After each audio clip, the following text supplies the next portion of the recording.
So that's the planning table, admin table here. You're all live. So just leave them live. Okay. Thank you.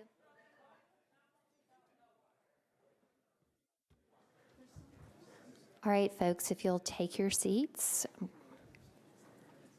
for the specially called Public Works meeting, please. Everybody go get to their seats, and I'll gavel it in to begin.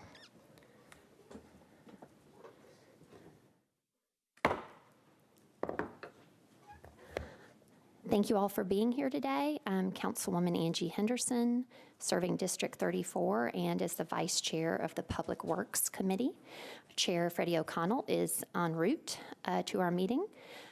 Today, for this specially called meeting of the Public Works Committee, we are addressing sidewalk delivery, as well as walk and bike strategic plan implementation. This council intends this to be an annual meeting to hold ourselves and the administration accountable on implementation of the walk and bike strategic plan. And so with that, I will turn it over to the Director of the Public Works Department, Mr. Mark Sturdivant. Thank you.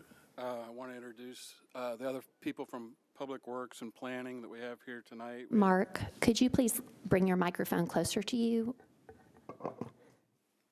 Okay, I'd like to, is that better? Not much better. Okay, I'd like to introduce the other people we have here with us this evening. We have Sharon Wallstrom on my left, Jeff Hammond on my right. At the side table, we have Ashley French and from Public Works. Peter Bird is from Planning. Michael Briggs is also from Planning. Philip Jones from Public Works. Philip Nelson from Civic, and Courtney Stone is also here. So I'd like to start off tonight. I'm not going to talk a lot, but I know we're going to talk about sidewalks, but I'd like to talk just a little bit about capital funding.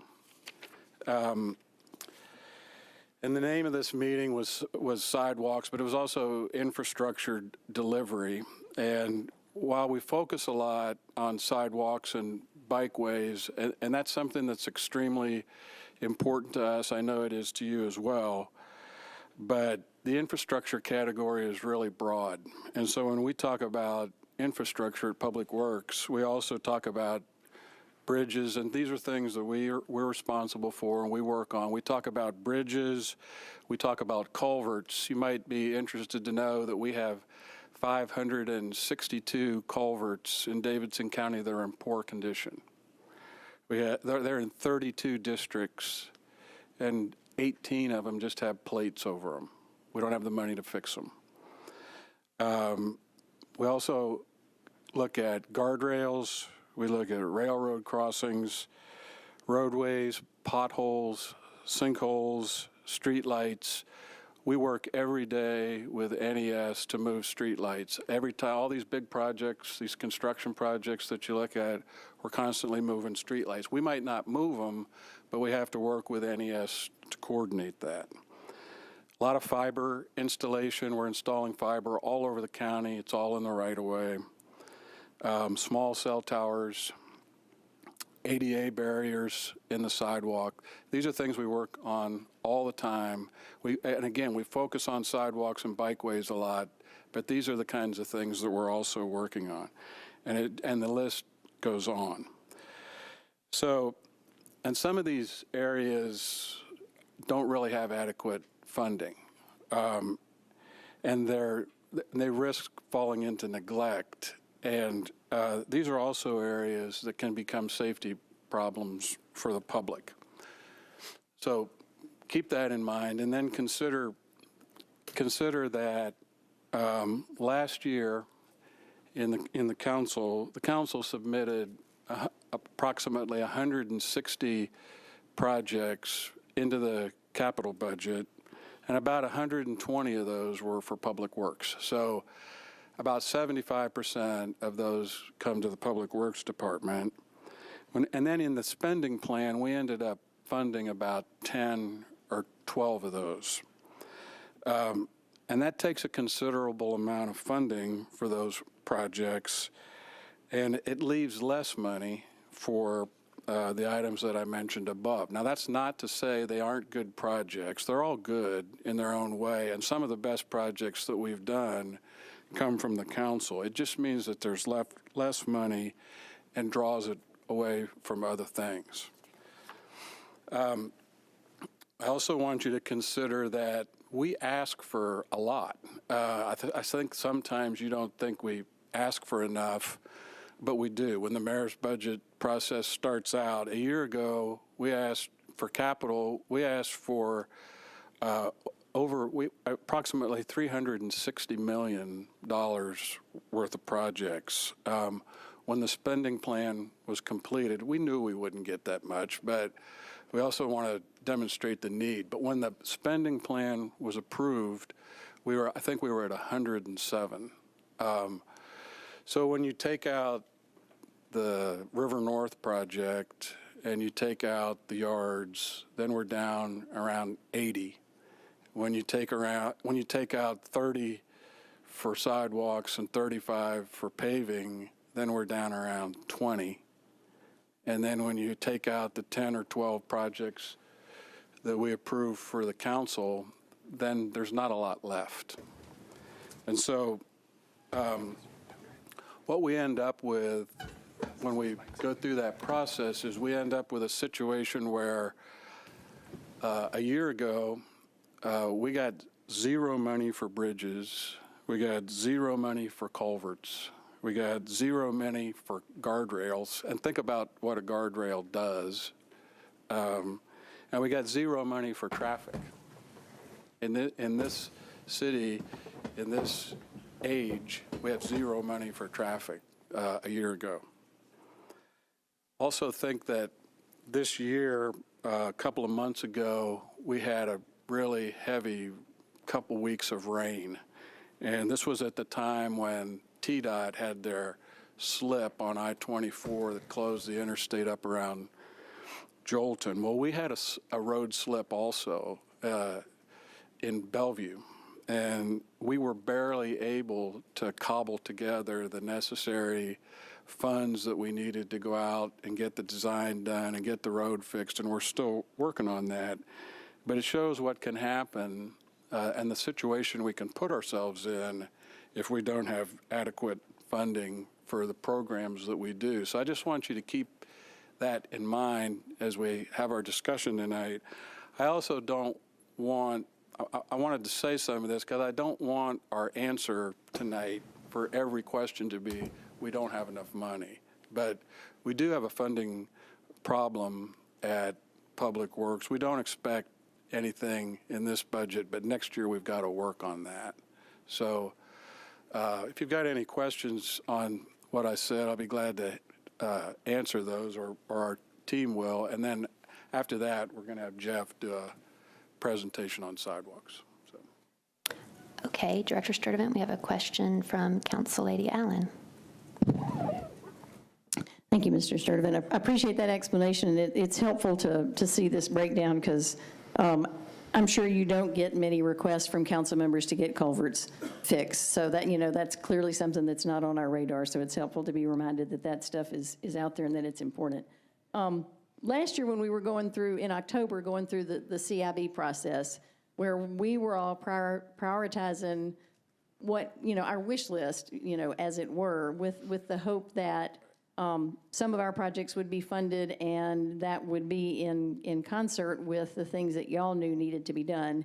And at that point, the question came up repeatedly, how do we divide up the capital spending plan between projects that the council members have identified are important in their districts and projects that Public Works has identified are important just because of age and deterioration. And I'm not sure we ever answered that question, and it sounds like some years we get it all and some years you get some, but I don't know who makes that decision. So how does that work? I'm not sure we've answered that question either. I think as a group, as a city, we're still working on that.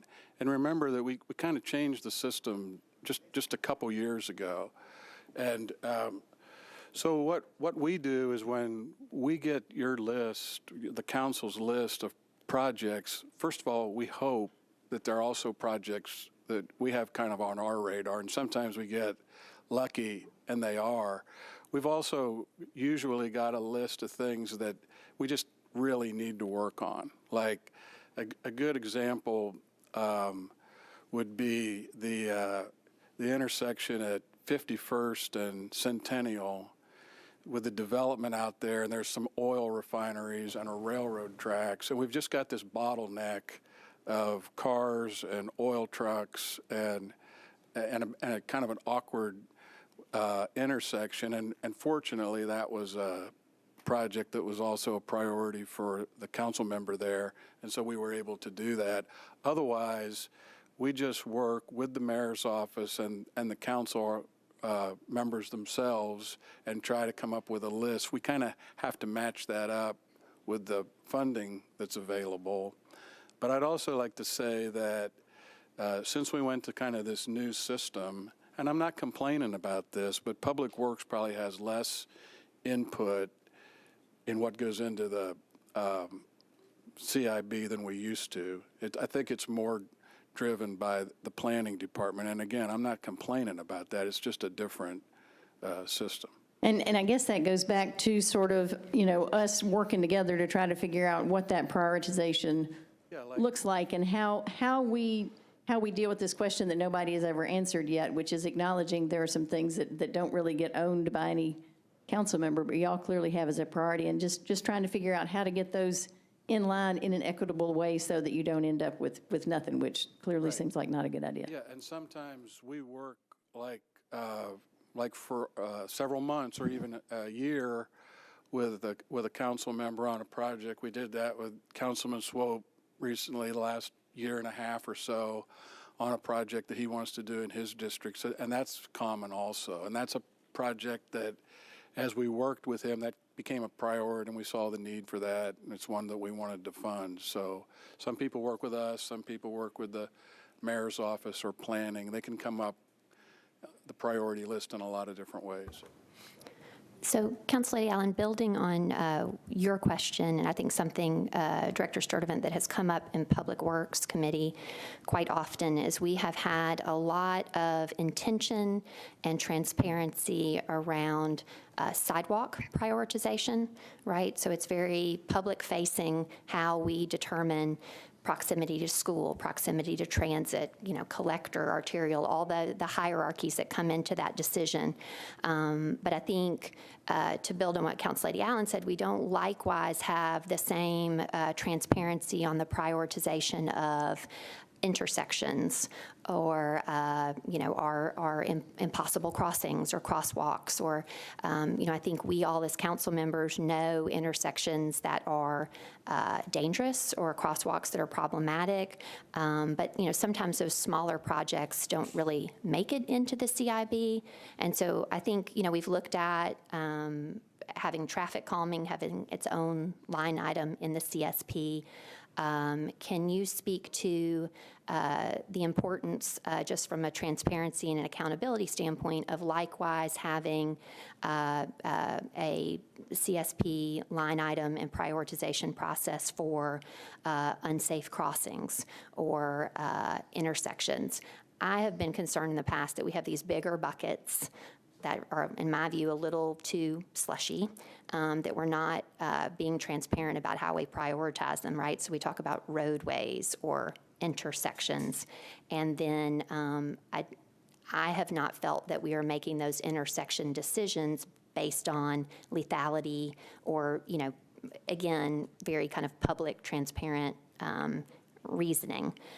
So as it relates to culverts and bridges and the things that you've mentioned, can you speak to, and that builds off Council Lady Allen's question, how we might start to prioritize those for the purposes of the CSP with particular line items so that we all are accountable to the community for delivering on all those, please?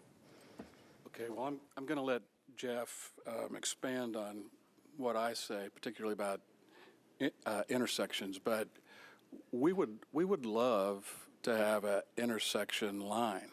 And, in this last budget, this last capital budget, we submitted a list of intersections that we think need to be worked on, and the amount of money that we associated with that list was $8.5 million. And we do something similar to that every year. And so the information, to answer your question, is available, but it often just doesn't rise to the level of the discussion that we have around the budget. Well, and I appreciate that, but I guess some of my concern came in that the intersections were for particular incentives and development projects. So most of that intersection budget, rather than to unsafe crossings where people are dying, went to a new intersection for Nashville Yards, a new intersection for River North. Right. So, you know, again, from accountability and transparency standpoint about how we are prioritizing these things, that's fine and fair if that is a priority of the mayor. But I think for us to be accountable to the community, we need to show that we're putting in funding into places that are making people more safe, rather than just for economic incentives for certain developers. I agree with a lot of what you just said. I will say that those two projects, the Yards and River North, the intersections were part of a larger group of items in that line item. And again, we do have that list and that information that you're talking about. Jeff, why don't you talk a little bit about that? You're not going to be able to read it very well, but I will show you a little bit of information about the impossible crossings or some really critical pedestrian areas that we are aware of, and working with advocacy groups, Walk Back Nashville and others in the area on these. This is a list, again, I know you can't see it, 50 locations that we had originally identified going back as far as 2014 in this study. Some analysis was done that work has not progressed in these locations as anyone would have desired over these past 5 years or so.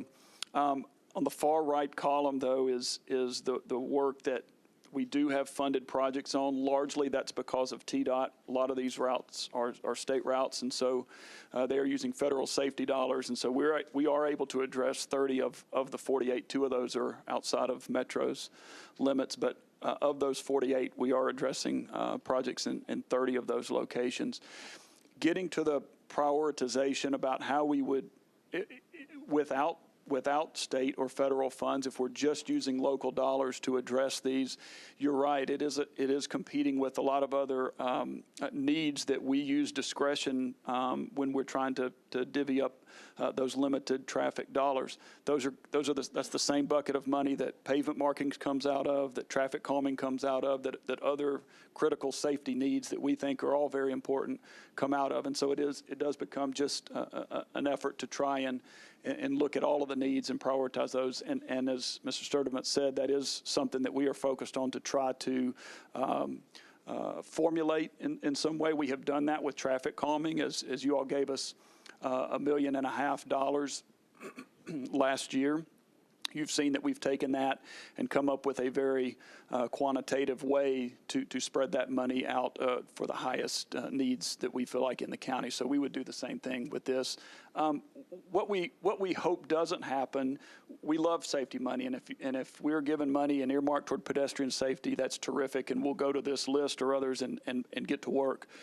What we hope that doesn't happen, though, is at the expense of other traffic needs that we have, such as, signals get knocked down, and we've got to patch those and put them back up, and pavement markings wear out, and school zone flashers need repair, or in some cases need new ones, and all of those kind of things. Okay, and then at present, though, how do you address updating pavement markings, things getting knocked down? Where is that reflected kind of budgetarily in each particular year? How much would you suggest is in that account to accommodate kind of more things?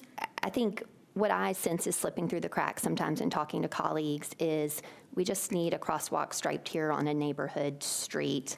It doesn't rise to the level of being placed in the CIB, given, all the other priorities, and not really having an awareness of how that gets prioritized or how much funding there is for that. So do you all have a suggested kind of contingency or bucket for such things? We do. We submit that. Our total traffic budget request this year was $20 million. As Director Sturdivant said, $8.5 million of that was directly related to signal improvements. Of that $20 million, though, the whole request, we do break that out into different line items for how to address that. I can read through that.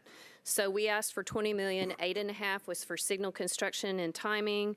2 million was for intersection improvements. 1.5 million was for pavement markings. 1 million was for signal signs, material and equipment. 2 million was for ITS communications, which is the timing of the lights and the signals and the wireless information going back and forth. $500,000 or 500,000 was for school zone traffic control, and then 2 million was for the construction engineering inspection and the other items that flow with the design. Okay. Well, I guess to circle back then to Council Lady Allen's question about how to prioritize these other things that are in the budget. I guess let's just try to work together, please. And if you all can, I think the community would like to be able to see that the same level of transparency and accountability as to prioritization on this is in the public view. So I appreciate your question, Council Lady Allen. And then with that, I think let's transition, Mr. Hammond, to your presentation, please. So at each desk, you have a small packet of information that I'll use in just a few brief overview remarks regarding where we are currently on sidewalk and bikeway construction primarily, but it is a process. And so beginning with sidewalk work, this is the top part of one of the papers that you have. And I would just point more toward the middle section. We currently have 75 projects at some level of planning or design or construction. I like to focus on the ones that are under construction or soon to be. And so 14 of those will be coming up very soon this summer. 8 of those are currently under construction right now. So we have 22 projects that are under construction or soon to be. On the second page that you have, it resembles this. You have a green section at the top of yours, and then it's red and yellow and so forth. And this is really our go-to for our staff. When we need to know what's going on with a particular project, we go to this sheet, and this is kept up to date. And what this shows you is the green ones are what are the projects that have already been completed. Moving forward from those, the red ones are what are currently under construction, and these yellow ones are what are soon to be under construction. So this gives us a real good snapshot of where we are on any one of these projects. At 75, it is kind of a lot to keep up with and know exactly where you are at all times. Some of these projects we know better than others, and some of you all know them very well because they're in your districts, and in some cases they just come with the obstacles that construction sometimes has. So the top of the yellow list, the ones that are soon to be constructed, we have about 5 projects that are currently at our purchasing department. They are going to be bid out as a typical bid construction, so we've seen that as an opportunity to try and move some of these projects along that have been designed. We just have a large construction backlog, and our on-call designer is busy with 8 or maybe a few more projects currently under construction right now. Mr. Hammond, later in your presentation, are you going to speak to the new procurement or delivery process? Would this be a good time as we kind of look at the different types of projects to speak to that? Or it would be fine. What I'd intend to do is do very basic and then get to questions. So if you want to handle those now, we can certainly go ahead and do that. Okay. Well, I think as long as we're here, could you speak to, I guess we had the current or the former way that we were delivering sidewalks, and that those contracts kind of came to an end. There was a new procurement process. If you could just talk us through that. And I think what Council and Public Works Committee was very interested to understand when this process was initiated is how, with a new process, this city and your department could deliver more sidewalks more quickly, less costly. So if you could speak to that, please, with the new process. Right, so up until August of last year, we were operating off of 2 on-call contracts. One of those contracts was for engineering services, and the other contract was for construction services. That is still the way we're operating, although we are now in what we call an emergency contract, just in that those 2 contracts, as I said, expired in August, and in order to keep those sidewalks being constructed and even more basic than that, keeping job sites safe and open and those kind of things, we were able to extend that and have been operating on that type of a contract since August. We anticipate that's going to be extended probably through the end of the year. That is not slowing us down in a sense, but it is prolonging the current structure of our sidewalk contract mechanism. So basically 2 contracts, 1 construction, 1 engineering. And when you say end of the year, Mr. Hammond, do you mean the fiscal year of July 1, or you mean the calendar year? End of the calendar year. Okay. And I'll tell you, can you explain why that is. So prior to August, we began the procedures that we need to go through the procurement department to hire new firms and contractors to continue this work, and we already had decided to change that somewhat. As we're working through that progress, that is still an ongoing progress with the R12 conversion. That is being extended back until at least later in the summer. We still don't know exactly what the time frame is for releasing those. And what does R12 conversion mean? I can't tell you a lot of detail. It is, right now, our current financial package is EBS, and we're switching our financial package that touches procurement, it touches a bunch of other systems to this new system that is R12, is the name of it. And it's the finance department, the administration, and several other overarching agencies are the ones that are going through this. And in doing that, whenever we are switching to this new system, the connections for the procurement portion of the packages, software packages we have now, have to be completely finished and stopped, because it will not feed into the R12 package later on. And then we will have to start the process again once R12 is up, so that we will be able to track everything and everything will be able to feed across. Now, that's my general understanding. That's what I've been told. We don't start training, and I have not even seen the new system. We don't start training until June or July. And so if we knew that the contracts were expiring in August, and at what point did we determine that we would move from this EBS previous system? And what does EBS stand for, please? I'm not even really sure. I've just It's just always kind of called like it EBS. the brand, okay, that current system to this new R12 system. How long have we known we were going to do that? I had known that they've been working on it. We were not made aware that it would affect any of our procurement processes until about, 6 weeks ago? 6 or 8 weeks ago? Okay, and by whom were you made aware that that would affect your procurement process? The procurement department? Yes, Director of Procurement. Okay, so we're operating under emergency contracts that I would assume cost more. No, No? the prices are a continuation of the contract they were working under. Okay, I appreciate that. Okay, so Ms. Wallstrom, then for this transition to the new procurement process, then you have to conclude what level of project in progress before you make that transition? We have to conclude all RFP or ITB proposals that are out on the street, and the contracts have to be completed. So they have to go through the posting phase, they have to go through the evaluation phase, and they have to go through the negotiation and the final contract phase. Everything has to be signed off by the time before this new system comes online. So they are limiting what they're capable of doing at this point, knowing that they have this hard cutoff date, that they have to have everything finished. So some things we're not starting because we know they're going to be complex and take time, and some of the smaller projects that they know they can complete before the new system comes online is what they're doing.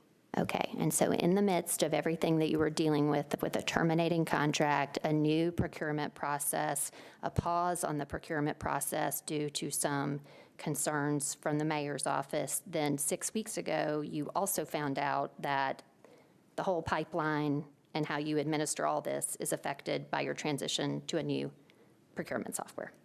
That is correct. Okay.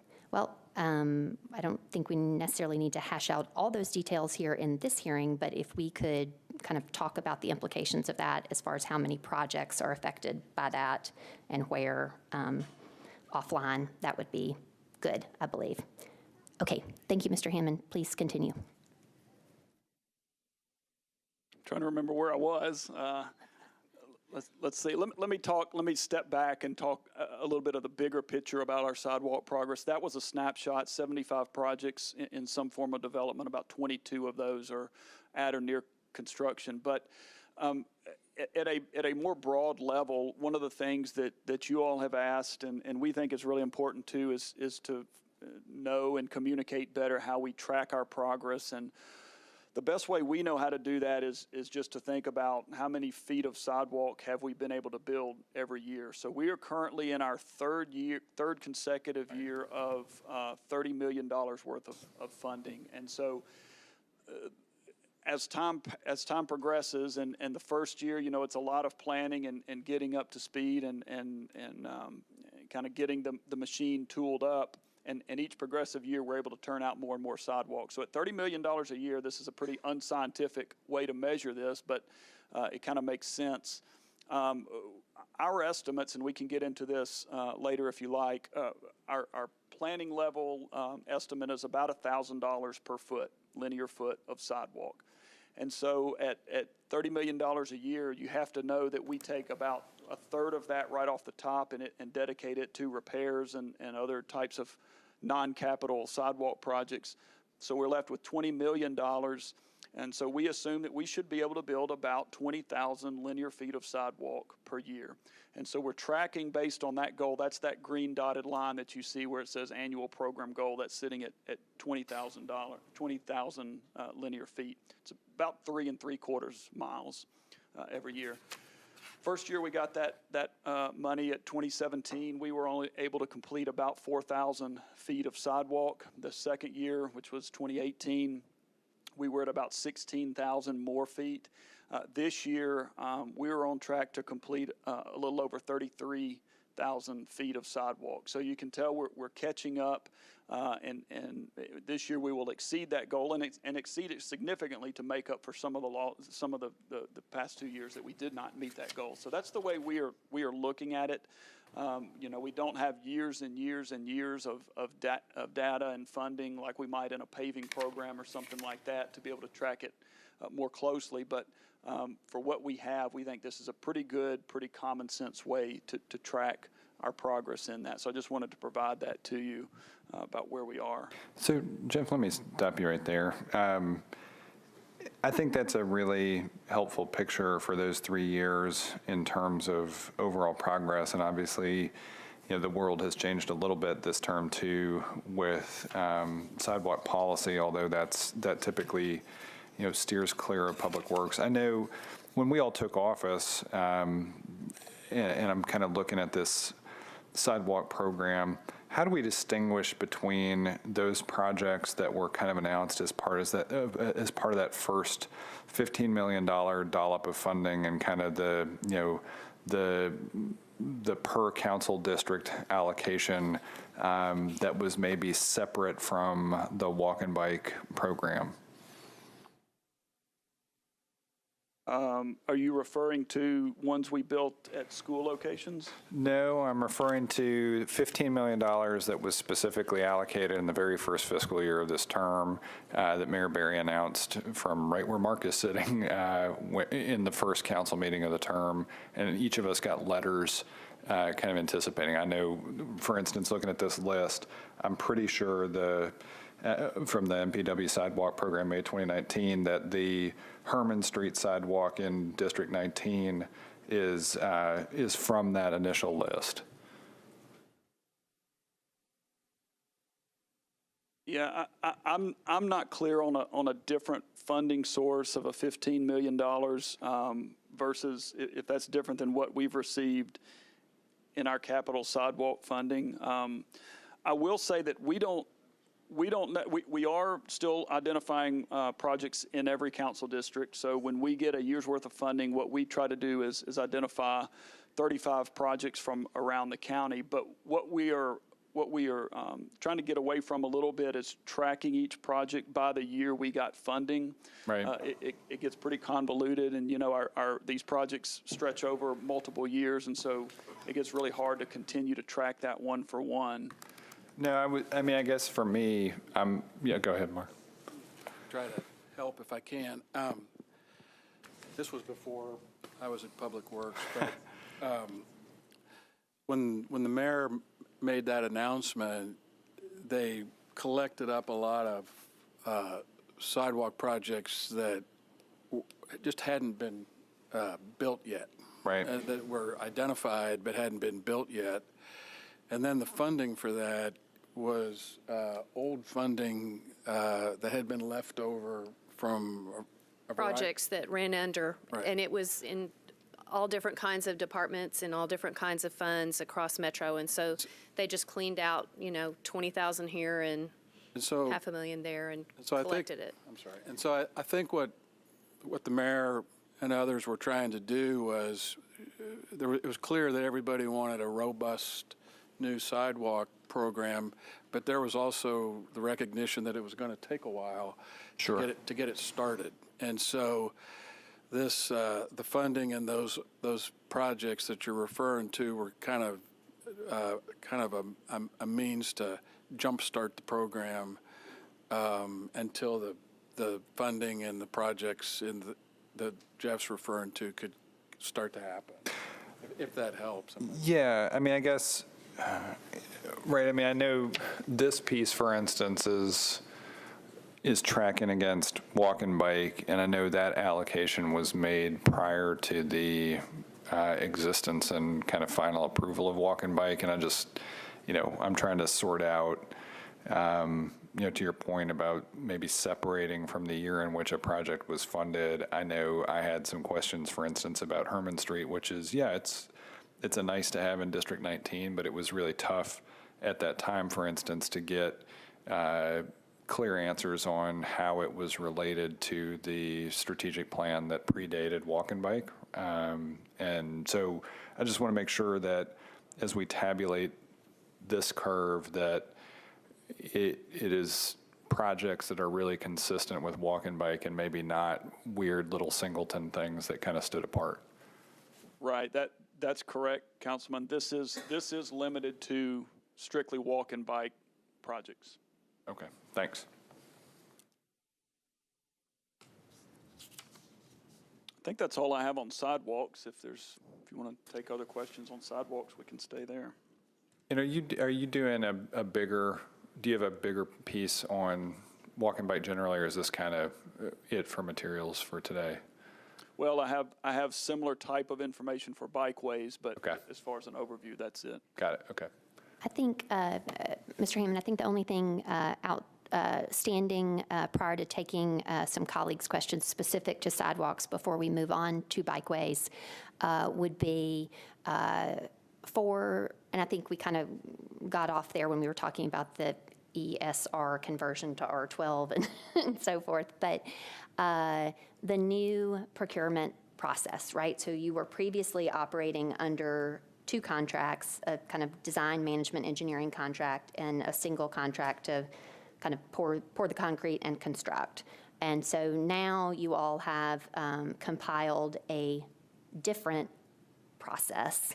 And I think before that process was put on hold back in the late fall or over the holidays, some questions and concerns had been expressed, and then so that was, kind of pause, and, we'll deal with those later once we kind of get back going. But I think the council and the community would appreciate understanding, again, why the new process.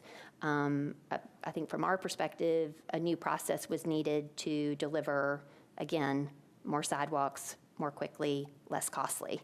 So can you speak to how the new process is organized and why it is organized such for those goals? I can, and thank you. I think that is where we left off. So there are a couple of things, reasons why we're going to. The big change in what we are going to is what we call a design-build process. And so instead of having two separate contracts, one for engineering, one for design, one for construction, we're going to put those folks on the same team, essentially. And so we want our contractor to be working with an engineer and handling all of those design issues and perhaps minimizing or doing a lesser level of engineering where that's appropriate, and trying to do everything that we can to put every dollar to concrete on the ground. And in that sense, we think it's going to clarify and help us in a couple of different instances, but the main one being speed, getting sidewalks to construction faster. And we do that by fostering some competition. So if we have more than one design-build team, what we're going to tell them is we're going to give you one or more sidewalk projects, and when you go complete those, come back and we'll give you some more. And we hope by doing that, we can have that competition between those two. Competition is you get it done quicker and you get more, so it is more profitable for those companies to do that, and also helps us to get sidewalks on the ground quicker.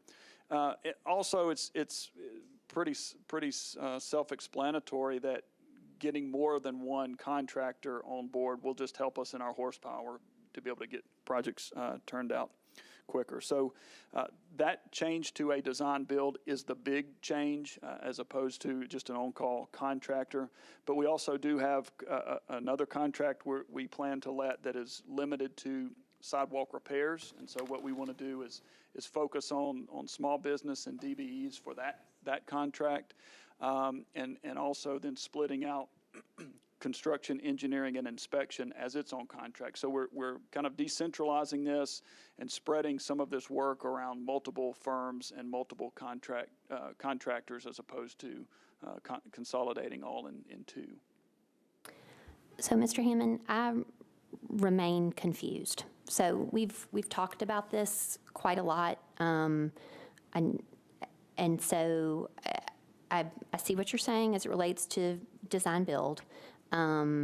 So is there going to be an RFP for multiple design build teams? How does that team lead work? Do they partner with a particular contractor? Can that contractor cross-partner on multiple teams?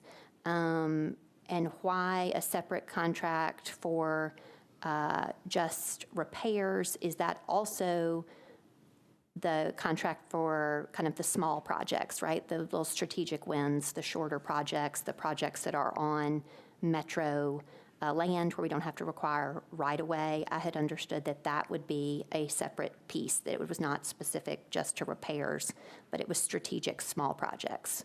Is that not correct? We're still working out whether we will do projects not on the public right-of-way.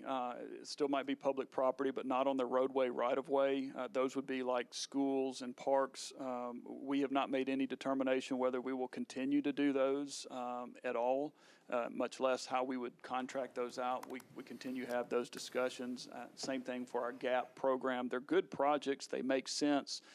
I tend to want to get those constructed more like a repair, and so you're right, that would be a smaller project, but sometimes there's engineering that has to happen with that, and so we would have to figure out the engineering component since our engineering in our current instance would be under the design build team. So getting to the question about multiple design build firms, those will generally be led by a contractor because they need bonding capacity, they need some capital behind them, and so construction companies are much more likely to lead than a professional services company would be. So we would assume we will get several bidders that are construction firms, but will have teamed up with engineering firms to help them as needed with design services. That may be one or more than one. It's up to them how they put that team and structure that team and how they want to work together. And we will ask them for their management approach for how they will run those projects. That's one of the things we'll be evaluating them on. Okay, so help me understand then how, if you all internal to your department are looking at a process and a process improvement that has some challenges, who determines for purposes of procurement how you all are going to structure this? And just, you know, respectfully, there's kind of conceptually how we think this will work better. Where is the analysis that determines this will indeed deliver faster and less costly? So when you all engage with procurement, do you have to have some sort of justification for this new process? Or, I mean, how does that get determined, like how you're going to structure this RFP? Because I appreciate that this is complex and that it's multifaceted, but again, respectfully, I still am unclear, as much as I care about this issue, on how this is going to be an improvement. The question about how do we determine that, we look at the industry for one, and we look at other entities locally that have engaged in this. TDOT is a big one. Some of the projects they do are design build. 440 is a design build project. They've been successful with that and like that approach. This is different than that. This is really an unusual design build in that it is an indefinite delivery. We don't give them a set of plans and they come back and bid as you would during a typical design build. But we've talked to entities like TDOT, we talked to our legal department. Metro does do design build. Usually that's general services in the form of a building. We talk to them, we talk to procurement. We do our best to listen to what they have to say and the experiences that they've had here locally, and have made the decision that we're going to try this method, and for the reasons I cited, see if we can't turn these sidewalks out quicker. Okay, I appreciate that. Could you, subsequent to this meeting, just for purposes of our committee, just basically a one sheet, maybe it takes two for this, but as far as kind of internally, how you all are making the case that this process is a good one, and then as well, speak to, I think what I don't see in the process that I thought there would be is the smaller strategic, you know, 1 or 2 parcels wide. It just, you know, we all, council members, right, have those projects in our district where you've got existing infrastructure, you have a new build come in, you've got 2 or 3 parcels there, you just need to make that connection for the community. And, you know, to go through this whole big, long CIB cycle or a design build for something that is that small. So I don't know if that happens in the repair space or whatever, but I sense that was something I understood to be a part of the new process, but if you could get back to us on that, I would appreciate it. Council members, do you have any questions specific to sidewalk delivery before we move on to bikeways? Ms. Porterfield. Council Lady Porterfield, you're recognized. Thank you so much. My question is in regards to overseeing the construction of the sidewalks. Who's overseeing it and who does the inspection? Are we using our staff currently, or are we using contractors? It is a mix currently, but it is primarily contractors. This is part of the civic engineering contract now. That's the part I called construction engineering and inspection, or CEI, previously. They are doing most of the inspection as part of that. We do have about 1.5 of equivalent positions internally that does some of that inspection as well. Okay, and using contractors, is there a cost saving or cost benefit with using contractors? My very limited understanding, I will admit, but my limited understanding is that contractors typically bear a bigger expense on projects. So could there be a cost savings if we implemented our own staff to oversee and inspect these projects? Sharon may could give more detailed information, but I will say one of the reasons we went to contractors to do this type of work several years ago was because when we go from a funding level of maybe $5 or $10 million up to 30 very quickly, we don't have time, and not knowing how long that might or might not last, it's hard for us to gear up and hire to handle that much additional work. And so at that point, we quickly geared up, hired contractors. We've just never gone back since. That's hired out of the operating budget. We're talking here about capital budget, and so we're still funding a lot of the work that it takes personnel-wise out of the capital, the $30 million capital sidewalk budget. Thank you. And one more question about prioritizing the projects. And I apologize if this may have been explained already, but I want to make sure that I understand. How do you all prioritize the sidewalk projects in order to make sure that it is geographically equitable and that we're seeing new sidewalks in all communities across our city and not just downtown cores? I'm looking at some of the paperwork that you guys have given us. Some of it seems to be centered in certain areas, and I don't see as much diversity as I would like to see. Well, we're still identifying projects in all 35 council districts, so they should be pretty well centered. Incidentally, it's been a long time since we've actually done, aside from some work we did on Broadway to make those sidewalks safer, we typically don't build sidewalks downtown because they're already there by and large. So we are working in all areas of the county. As far as prioritization goes, we always start with the walk and bike plan, and as you may know, there is a priority sidewalk network identified in that plan. That's our first step. And so that gives us a good look at project needs around the county, and then we go from there working with council members and talking about what they're hearing from their constituents, making sure always to tie it back to the scoring system that's been established as part of walk and bike. And so from there, we then begin parsing out into segments that we can build within a year's funding and that kind of thing. So yeah, we always work back with walk and bike, and we do try to keep it. And so far, I mean, we don't want to build sidewalks that have very few people walking on them. We want to build them where they are most needed, and that tends to mean more populated areas where they're going to do the most good. We are still finding good sidewalk projects that we feel like are needed in all areas of the county. As years go by and we continue to build those out, there are some outlying parts of the county I think we're going to have to make some tough decisions. Do they still warrant, are they still a high need area? For now, we're okay, but that's something that we continue to keep an eye on.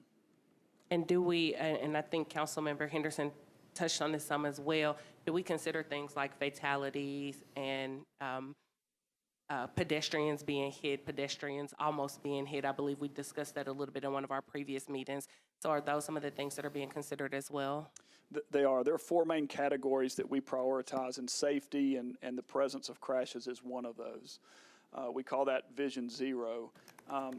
Gaps, closing gaps is one of those. Connections to schools is one of those, and connections to transit is the fourth one. Those four things are what scores more points in the walk and bike formula. Thank you. Mr. Hammond, as we transition to Councilman Syracuse, you mentioned the Priority Sidewalk Network. Can you tell us how many miles of sidewalk are in the Priority Network? And at the current level of funding, how long would it take to deliver on that Priority Network, please? I will have to throw it to the side table for the amount of sidewalks, if anyone knows, in the Priority Sidewalk Network. I will say that at the beginning of Walk and Bike, which is now about 4 years old, I guess, from when we started it, We had determined there was a 1,900-mile sidewalk need, and that's about what we have on the ground. How much of that is in the priority sidewalk network? I don't think I have in front of me. I don't know if anyone here has it. I had understood it to be in the 70s, right? 70 some odd miles? Okay. So 71 miles upon completion of the walk and bike strategic plan. That was the final, once we kind of ran the algorithm. Okay. So I guess I appreciate that we've got the 2,000, or rather 20,000, the goal there that you've presented there. But I think we likewise need to be tracking if that priority network has been established through that process. How are we working down through that? Because that is a smaller chunk, I think, of kind of achievable or attainable that through the scoring process was elevated and front-facing to the public. So I think we need to be conscious of that. And I would assume, though, if something is on the priority network, Mr. Briggs, does that then score it higher through the process at planning? So the priority sidewalk network is already the segments of roadway that score higher anyway. So that's just pulled out as being the priority segments. Okay. Yeah. All right, Councilman Sierra Cruz, you're recognized. Thank you, Madam Vice Chair. Appreciate everybody being here. And you may have alluded to this, and I think, Jeff, you did touch on this too, but I always found that one of the more encouraging aspects of walk and bike was looking at those, or trying to find those opportunities, I guess, where you didn't have to worry about redoing all of the stormwater, right? Curb and gutter and whatnot. So have we been proactively trying to find opportunities for those quicker projects? I mean, I look at specifically like the districts outside of the downtown core that have, functional, just the culverts or whatnot. So have we been doing that? And are there projects we're looking at to try to do to get them done? And how does that fit into the priority? Yeah, one thing when the question is how do we prioritize, one thing I didn't say is what's the easiest project? Right.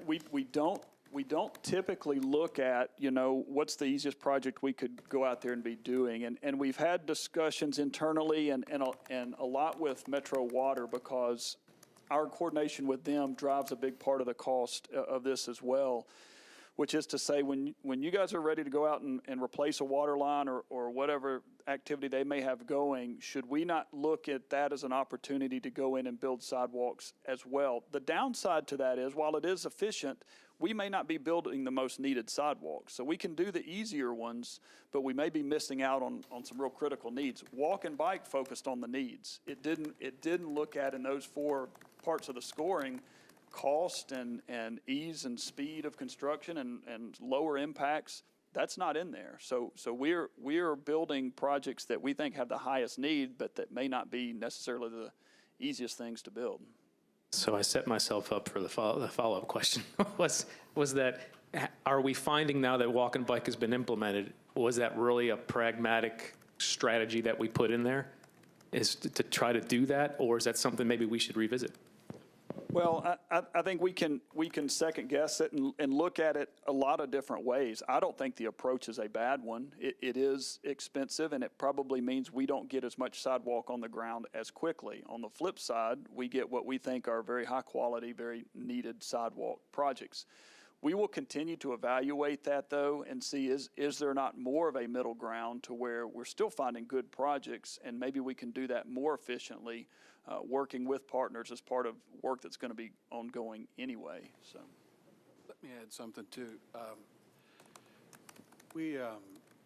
think when Walk Bike was done, I think it was anticipated that it would be updated every 4 years or 5 years. 5. So, and we're well into it now, and I hope that we'll all do that, and that we'll keep focused on that. So those are times when, to look at how we're doing it or how we're rating things. We're open to adjusting. So. Thank you, Councilman Syracuse. Councilor Allen, did you have an additional question about sidewalks? You are recognized. Thank you. Real quickly, I appreciate every sidewalk that's ever been built, so thank y'all for getting them going and continuing to try to refine the process here. I know that when a water project happens, there is a certain percentage of money that's set aside for what is officially designated, I think, as ADA compliance stuff.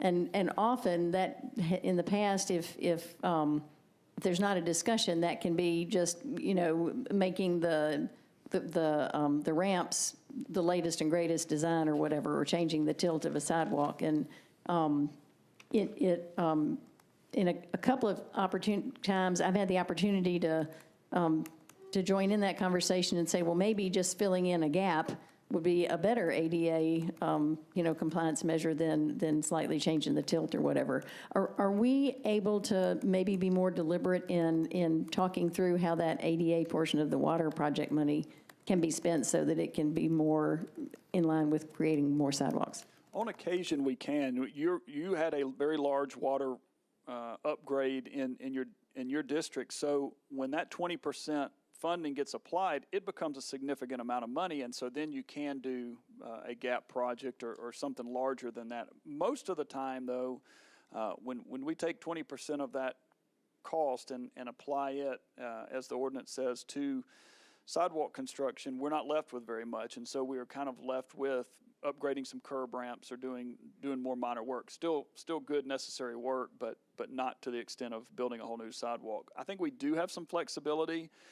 We are, of course, under court order to continue to maintain that ADA backlog of improvements that needs to be made, and we can work on that. But I do think there's opportunity in those cases to pool that money and maybe do something different with it, also in the name of ADA compliance. Great, and I just think that people appreciate that. And then we haven't, I don't think, addressed when money is now being paid into the sidewalk fund. My understanding is that it's divvied up into different benefit zones.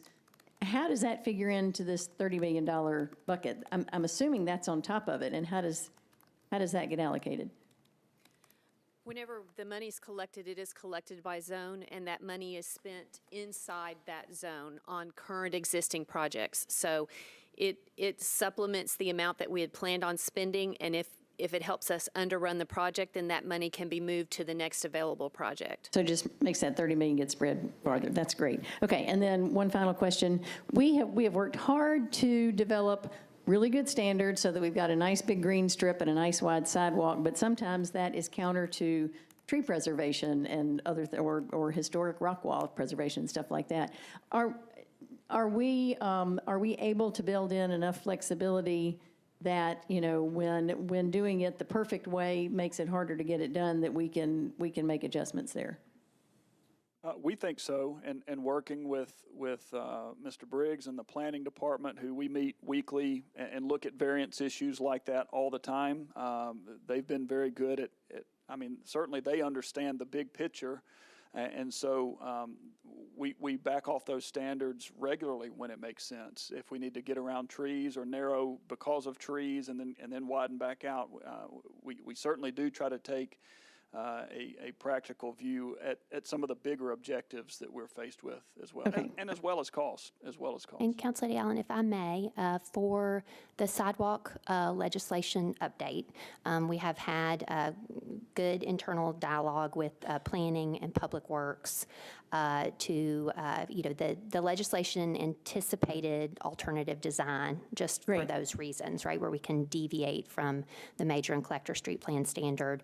And we were looking at, through that legislation, having more kind of codified or transparency around what that waiver process could look like from an internal process standpoint. So I look forward to kind of summarizing where we are on that and sharing that with the community, because we will have some tweaks and updates to that. And we have just in fact, filed that for consideration to put that in the process.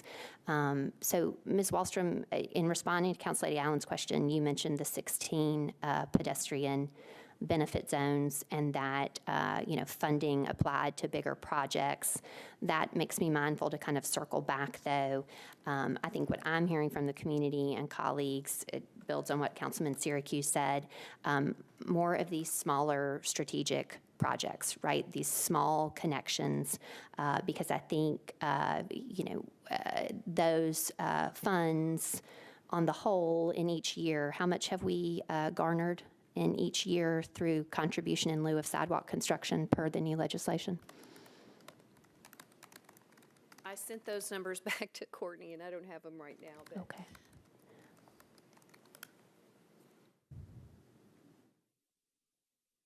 Then I had one last question that I can, okay, go. Okay. There's a mic there, Ms. Stone.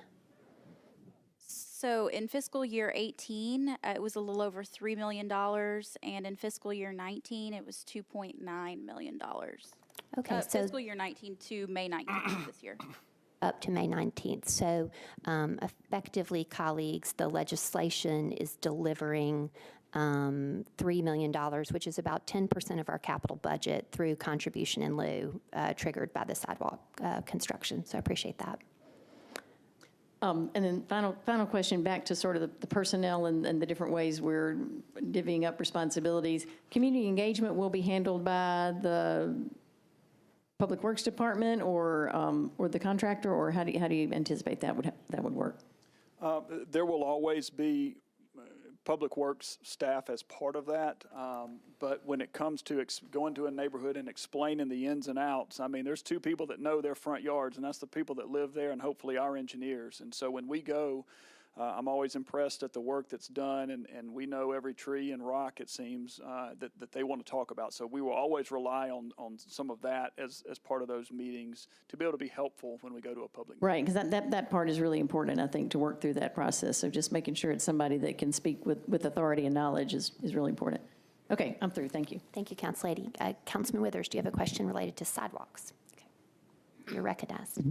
Thank you so much. I wanted to follow up a little bit on Councilmember Syracuse's question about areas that have a culvert system as their drainage system, which is, I would suspect, the majority of the county, and even includes areas of District 6. And so for some of those areas, particularly when you're having a street that leads toward a school, you have typically pretty wide lot frontages and very, very long distances that you have to build. And if you were going to take that entire kind of a more suburban style block and put in a sewer system, that's a lot of expense if you needed to encapsulate the sewer system. So I guess what I'm asking— the stormwater system, you're meaning? Yes. Yes. So not to mention utility easements. So I guess one of the things that I'm wondering is whether there are alternative designs for that kind of a context in which it might be possible to install a sidewalk that does not necessarily require installing curbs and gutters or storm drains, since the culvert system seems to work more or less. So is that a possibility that we may have in some of those contexts where we can still get a level surface for pedestrians to use without having to do all of the other infrastructure work that may be properly functioning otherwise, and hopefully at less expense? It would be at less expense, and there are some of those. There are not a great deal of those. We've done a couple. Probably the latest project that's totally complete was that, though. We had, in that case, it wasn't a stormwater issue. It was a grove of trees we were trying to avoid, and so we actually came all the way off the road. It happened to be Parks right-of-way, so that made it doable. Otherwise, we're significantly off the road. If we're trying to avoid trees or ditches, I mean, it's going to look like we're running through the middle of people's front yards in a lot of cases. And so we haven't come across a lot of instances where we can do that. We did talk to a councilman, in fact, this week about the possibility of doing that in one of the more rural areas. And so we do look for those opportunities, especially when it's going to require moving water lines or sanitary sewer lines, because that really drives up the expense. So we do look at, we try to think outside the box in those cases, but that is more difficult than you would think. Okay, thank you. Okay, colleagues, we're going to transition to bikeways now, please. Well, the good news is I don't have as much to say on bikeways. This looks like That's a lot not of. good news, Mr. Hammond. Well, it's from a time perspective is all I mean here tonight. So We've only been here an hour. this is a lot of information here, and I realize that what it is, and you have a more summarized view of the numbers of projects that we're working on and the different phases that those projects are in. Suffice it to say, we're working on about 16 projects currently, whether they are in a bid process or ready for bid or construction or still in design. The main takeaway for us in bikeway projects is we spend an inordinate amount of time on the planning and design and community involvement. As opposed to or when compared to the amount of construction that actually takes place. These are difficult projects. They're difficult projects to go into a neighborhood and talk about and convince people that this is a good use of infrastructure and roadway width and so forth. We believe in them very strongly. We work hand in hand with the planning department, who are tremendous allies and really take the lead when it comes to the initial phases of building support and getting public input for how these bikeways should be constructed. I guess one of the high notes or the positive things to say about bikeways right now is we have just gotten back bids on one of our biggest sidewalk procurements, I guess, in history. It's about a $2 million project. It's about five or six individual projects all strung together that weave through Germantown and North Nashville. So we're really excited about that, getting that project finally to construction. But there are a number of others that we continue to meet and talk about, but getting concurrence on the project, how it will function, where it will be, what the limits are, do we want it at all, continues to be, one of our real challenges. So let's talk about that a bit. Councilman O'Connell, do you have any thoughts? Go ahead. I will jump in just a second. Okay.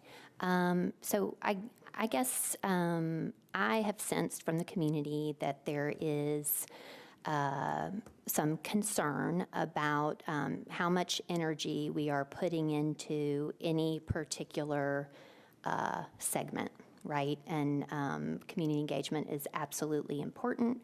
But what I think is challenging is when people do not see a broader network that is going to be functional for them. We get ourselves in the position of, I've seen that bike lane out there on that 45-mile-per-hour street, and there's nobody ever in it, right? Because it's just a line of paint. So we, I think, have not delivered, and I'm glad to hear that we've got some in progress on better networks, right? So we're just having conversations about one particular linearity or one particular segment.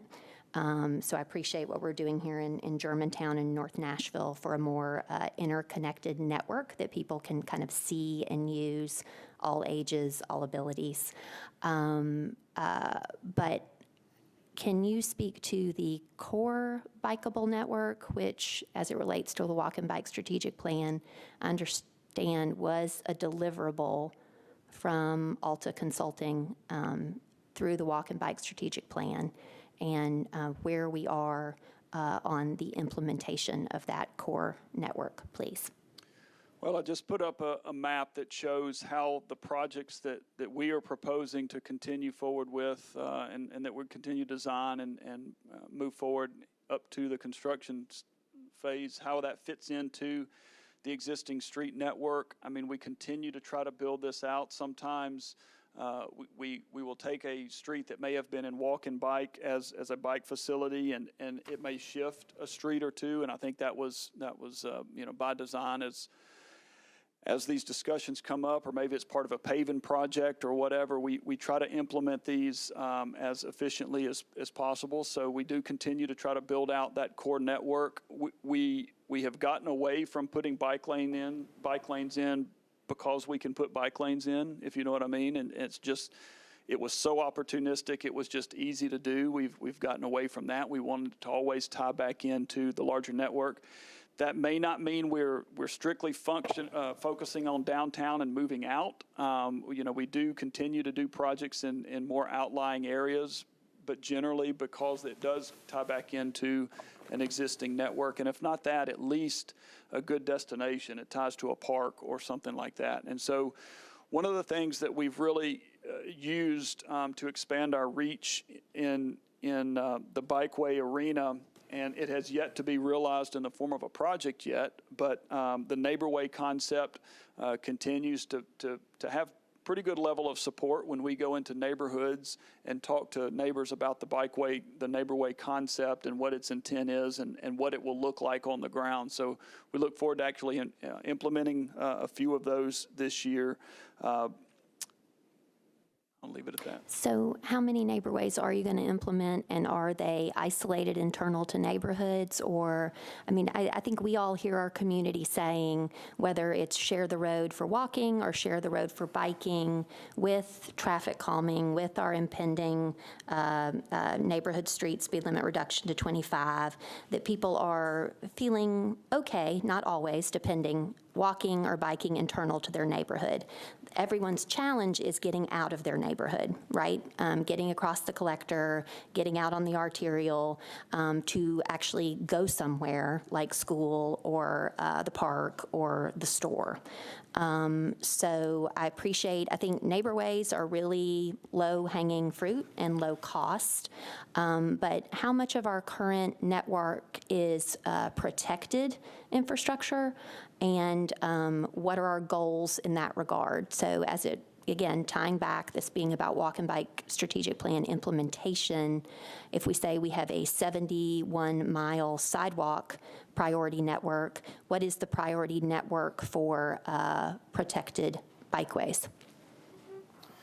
Well, I think you have on your summary sheet the program overview. I don't have a slide of it here, but I think that you have that, and it's broken out by minor protected, and it's got a number of categories here, but that shows the number of projects, the value of the projects, the total length, and how those are broken down by facility type. We do look first at, as Walk and Bike calls for it, whatever it calls for that type of facility, we try hard to hold to that level of a bike facility. Again, in the discussions with neighbors and trying to hold these projects together, sometimes that changes, and sometimes it changes for the whole project or maybe just a portion of it. But the amount of protected bikeway is given there.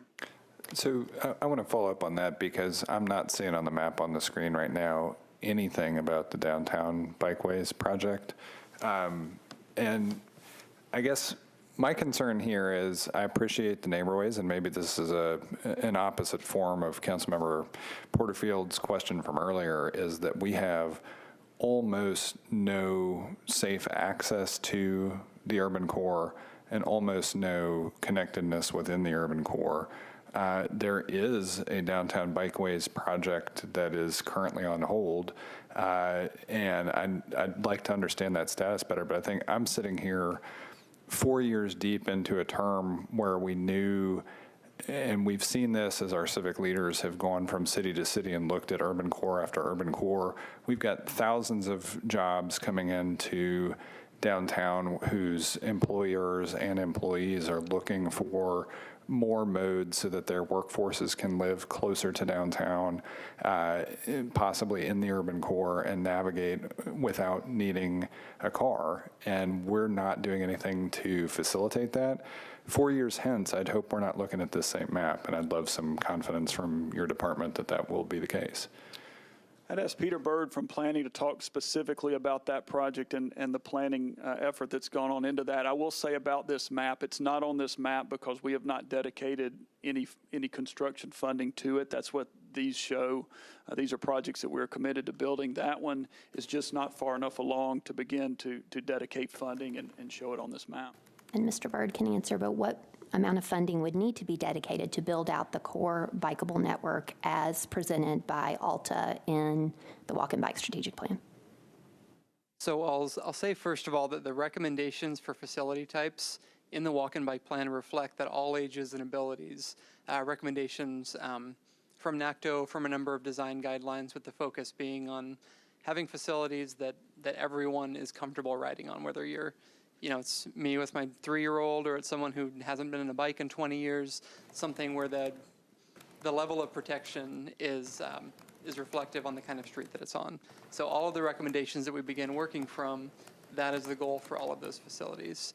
And so in terms of the downtown core projects, we allocated specific funding for those ones. And so we're working through community engagement design for those projects. And what makes bikeway projects and the bikeway program different from sidewalks and from a lot of other capital programs is that most of the projects aren't super capital intensive. And so a lot of times our most difficult projects aren't necessarily our most expensive ones. They're ones where making the changes requires change to how that street is currently designed. So it's reprioritizing how we use space for travel lanes for vehicles, for parking, for intersection timing, that it's something that is really kind of reevaluating how we prioritize the needs of different users on every street. And so let me see, I think I have in front of me the actual cost that we have allocated for both of the downtown projects, which are 3rd Avenue South and Commerce Street. Where am I in here? And Peter, while you get to that, let me ask a follow-up. My understanding is that earlier this month, we had funding to do a demonstration project here. Was that separate funding from what Jeff is talking about? It wasn't separate funding. Our goal is to, just because a lot of the bikeway projects can be demonstrated on the ground with things as simple as plastic posts and paint, planters, things like that are easily movable. You could do it for, as little as 24, 48 hours to really kind of show on the ground what a change could look like. And so the goal was for that to be part of the actual construction of the project. So we can get something on there early, we can show what that looks like, and then eventually phase that into something that is probably what most people have seen for bikeways that are, thermoplastic paint on the ground meant to last for a number of years. And then a longer term goal is as something that's a capital intensive project that maybe uses something like concrete poured planters or trees or something like that as the separation. And so the goal, to answer your question, Councilman, is the goal was for that to be part of the actual construction funding for the project. Well, I guess I'm hearing two different answers then. So is it funded or not funded? The pilot project is funded. Okay.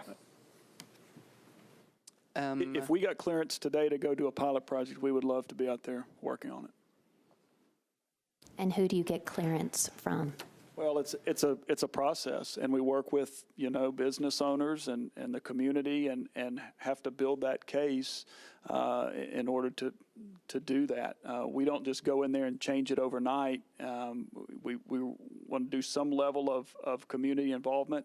Hopefully, put the pilot project in, and as that's in, then begin that discussion so people.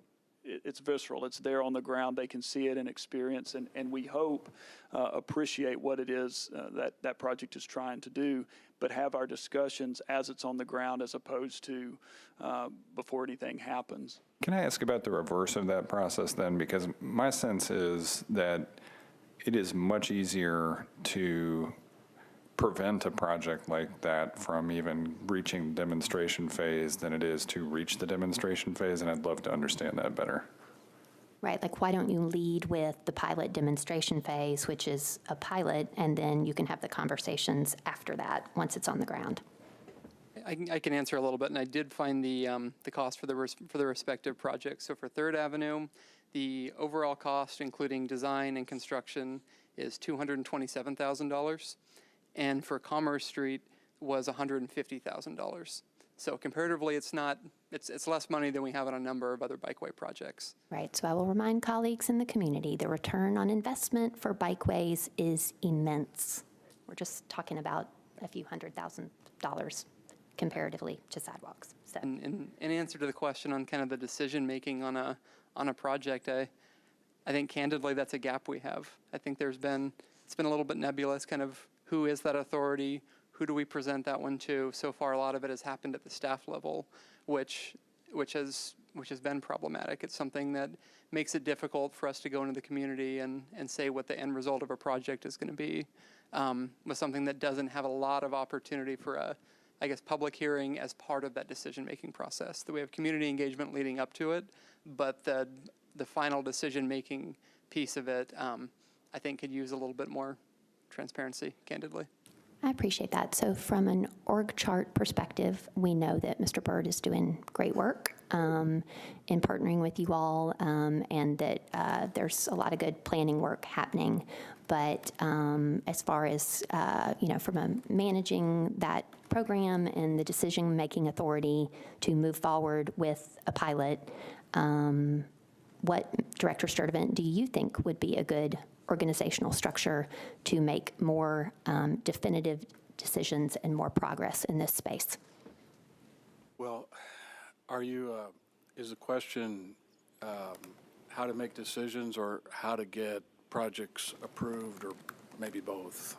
Well, I guess what I am sensing is if we have had, whether Alta Engineering or staff or, looked at and determined that kind of the core spine of the core bikeable network should be north-south 3rd Avenue, east-west Commerce. We paid for the walk and bike strategic plan. That was kind of a deliverable piece of that. So, why then is it so hard to put a pilot project on the ground, a demonstration project to show the community just through temporary means what that might be like?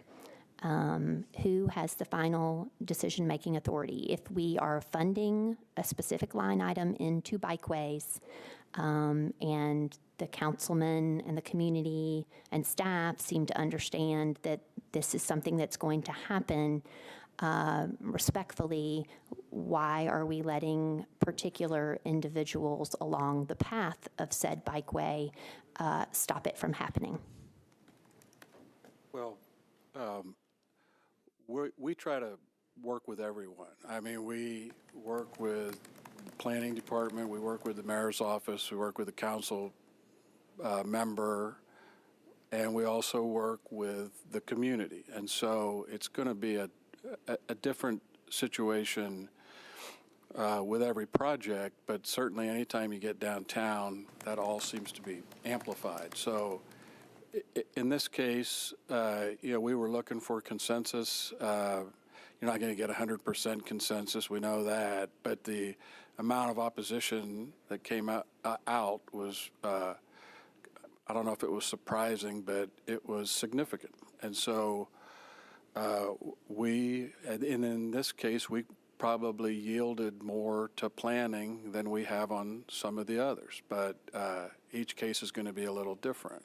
It's certainly still going on. It's on hold, so. But it's. I don't know if that answers your question or not. Who determines it's on hold, Director Sturdivant? Is that you? Is that the mayor?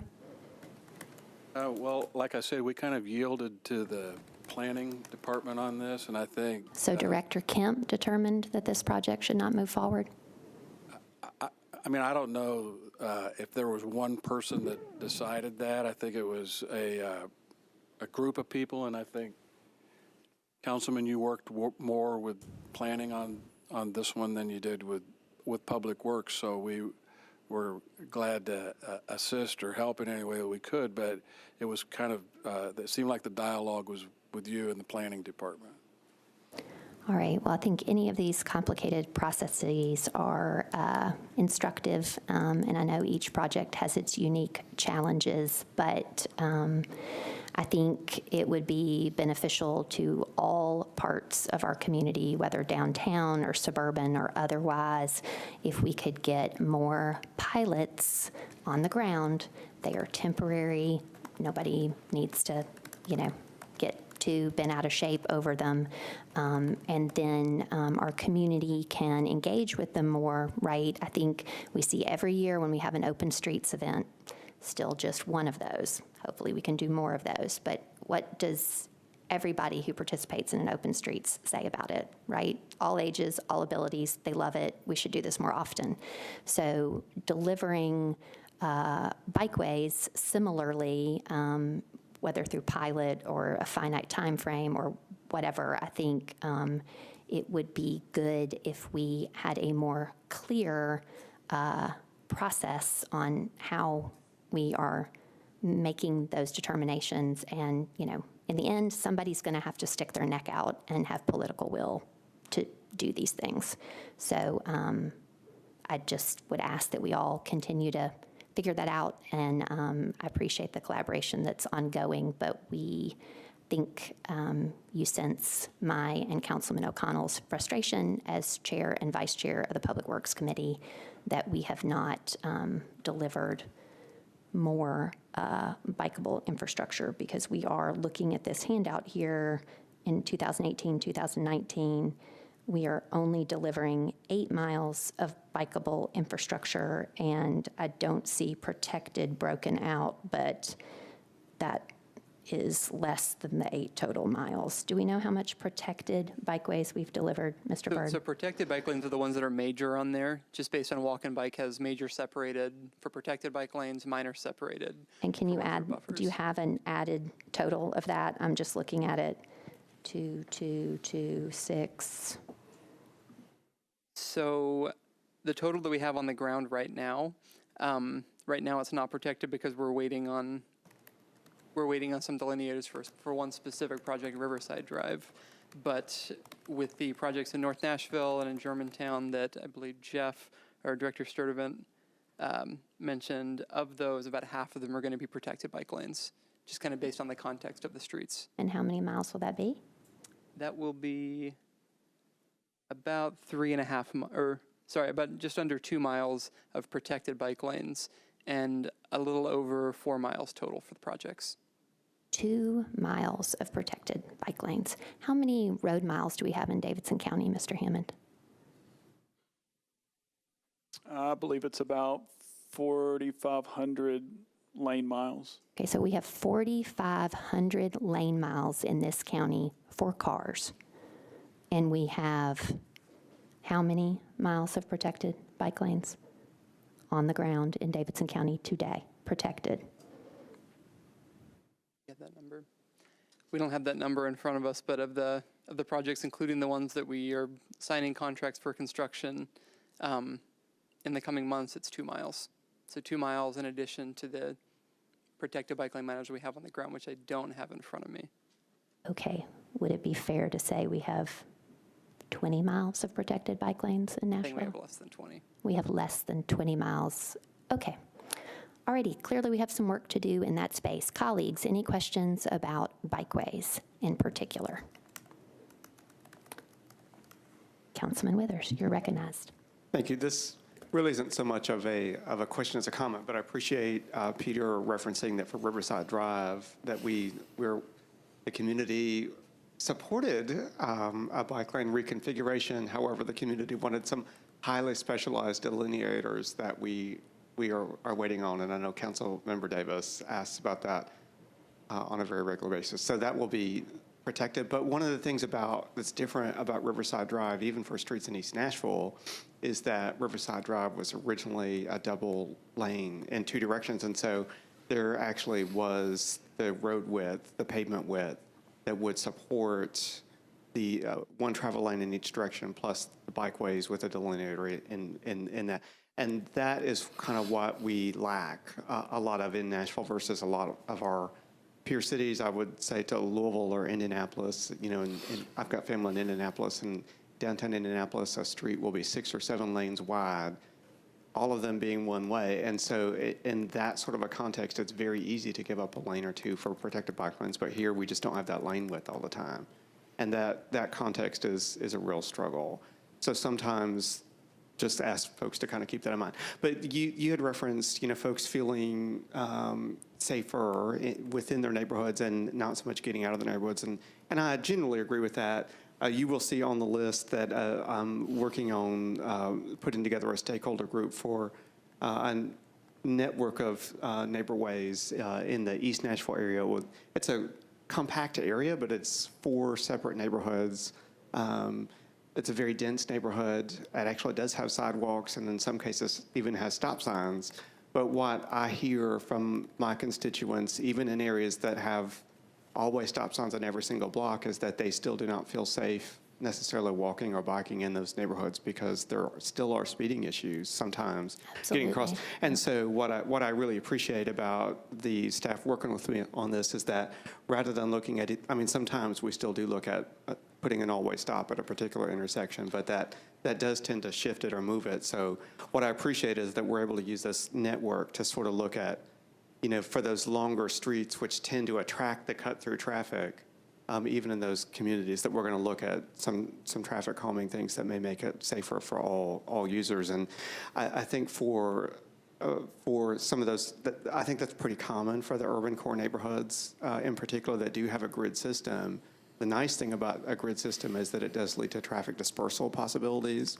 The downside about that is that it creates lots of sort of speedy cut-through opportunities too. So I think those neighborhoods have a lot of value, especially in some of these neighborhoods where, again, we don't always have the right-of-way or pavement width in a historic neighborhood to do a full protected bike lane. But this does allow us to sort of look a little bit more in a more nuanced way, even on a collector street, at what are some smaller steps that we can do to make it safer, because we don't have enough room to do it protected, unfortunately. So I just want to give a big plug to the neighborways. I'm looking forward to working with staff and the community on that over the summer. Absolutely. Thank you, Councilman Withers. We are coming up on 1.5 hours, so we need to move to conclude. I think, if you would, Ms. Stone, could you share with the community just what resources are currently online? So the Walk and Bike Strategic Plan project tracker, both for bikeways, sidewalks, the materials from this meeting. So if there are community members who are watching this and they are interested in how we are implementing these strategic plans, when sidewalks are coming to their area and what is in progress, where can they find that online, please? Okay, so you can go to to Nashville.gov and go to the Public Works page. We are going to put all the materials from this meeting as a news item. That will be a banner running across the page, and we'll also put it underneath the sidewalks and bikeways tab on the Public Works page. So we'll have the resources that the council members had here today at their desks, in addition to the presentation that Jeff has given here. And you can follow us on Twitter. We're at Nashville PW, and we're going to tweet out the link to this meeting and then the link to the materials as well.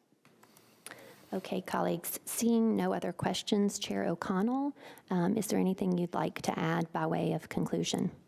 The only thing I'll say, besides thanking you as Vice Chair for serving as I lacked traffic signal priority on my way here this afternoon, I really appreciate Public Works being willing to come do this. I think the overall goal for everyone up here at the front of the chamber is to figure out ways to deliver better infrastructure more quickly and more cost effectively.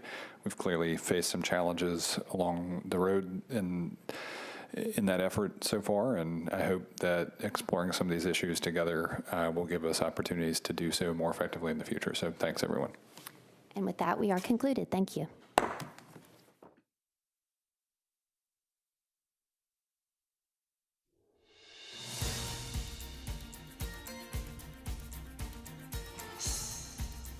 This has been a service of the Metro Nashville Network.